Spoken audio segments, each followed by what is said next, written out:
of the Federal Democratic Republic of Ethiopia, His Excellency Dr. Abiy Ahmed, guided by His Excellency's vision to elevate the Ethiopian Air Force as a symbol of unity and freedom.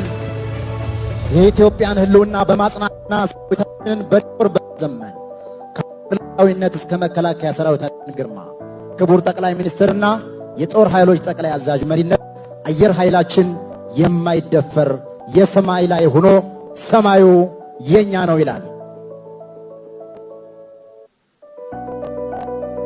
Happy 90th anniversary, Ethiopia. Look up and be proud. The sky is ours. Thank you all so much for honoring Ethiopia in this historic 90th anniversary of the Ethiopian Air Force.